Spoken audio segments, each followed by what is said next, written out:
Goeiedag, mijn naam is Evan, ik ben migratieprocureur hier in Amerika en ik wil je helpen om immigratiewet te verstaan. Now this is going to be a quick video.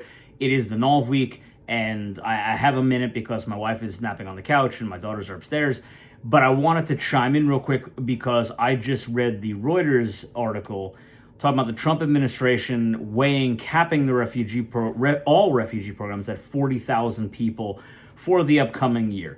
And of course, I've already gotten a lot of comments and emails about it, but two things, or a few things, but let's be realistic about this. One, if you read the article, and this is only leaks from the State Department, so we don't know what is verified yet or what is actually going to happen, but they said 30 of the 40,000 should be allocated to Afrikaners or other minorities van Zuid-Afrika.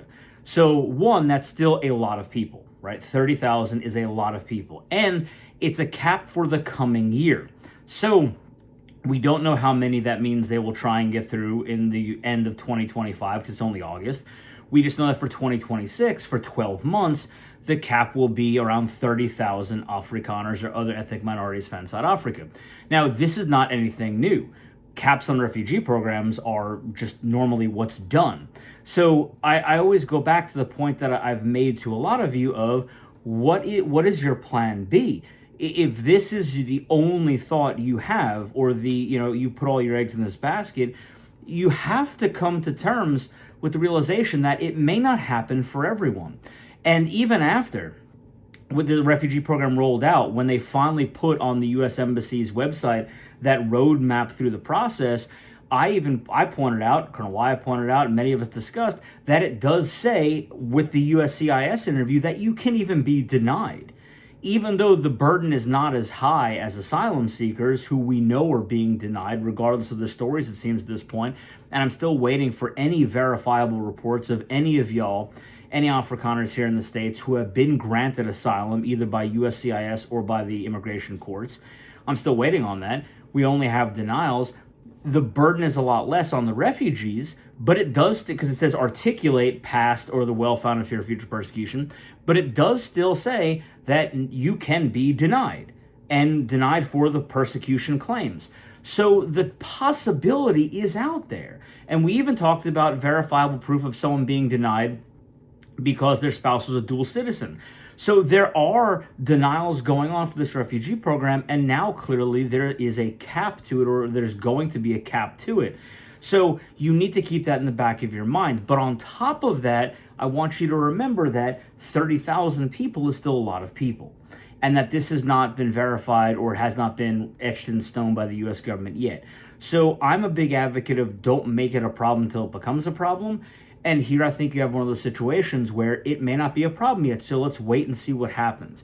But as of right now, for 2025, we haven't heard of a cap. We don't know of any cap. There could be, there may not be. But with the statement of interest that people submitted being so many individuals, you might have to accept that you might not make the round this year, or possibly might not make the round next year. And then what is the alternative to it if you don't want to stay inside Africa? So again, I'm not the harbinger of bad news here, but I am someone who's going to tell you that, you need to be prepared, and you're dealing with a foreign government here, the United States government, which can, with a refugee program, as we've seen in the past, what Trump did right when he was elected was stop all refugee programs. So I'm not saying the Afrikaner refugee program is going to stop. I don't think it will at all. Do I think there will be a cap? Yeah, because there are caps on refugees that we allow into the United States.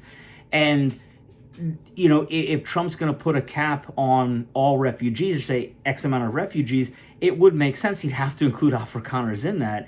He couldn't cap every other group of refugees and then just let an unlimited amount of Afrikaners come in, because then, of course, you see the political optics of that would shoot him in the foot.